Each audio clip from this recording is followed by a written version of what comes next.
কৃষ্ণ বলিলেন, ভগবান ও ভক্ত স্বরূপত অভিন্ন, মানে এক। উদারা সর্ব এব এতে, জ্ঞানী আত্মা এব মে মতম।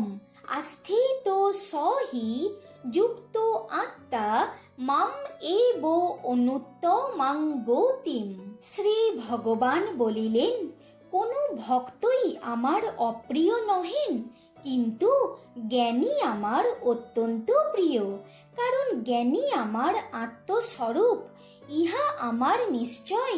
বাসুদেবে সমাহিত চিত্ত জ্ঞানী উৎকৃষ্ট গতি স্বরূপ আমাকেই আশ্রয় করিয়া থাকেন, অর্থাৎ আমি ভগবান বাসুদেব হইতে স্বরূপত, অন্য নহি।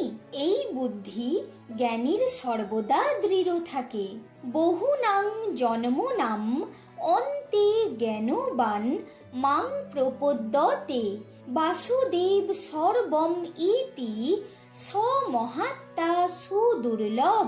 অর্থাৎ জ্ঞানী আমার অত্যন্ত প্রিয়, কারণ বহু জন্মের সাধন ফলে শেষ জন্মে সমুদয় জীব জগৎ বাসুদেবী ব্রহ্মই। এইরূপ জানিয়া তিনি আমাকে নিরতিশয় প্রেমাস্পদ রূপে ভজনা করেন। সেই রূপ মহাপুরুষ অতিশয় দুর্লভ।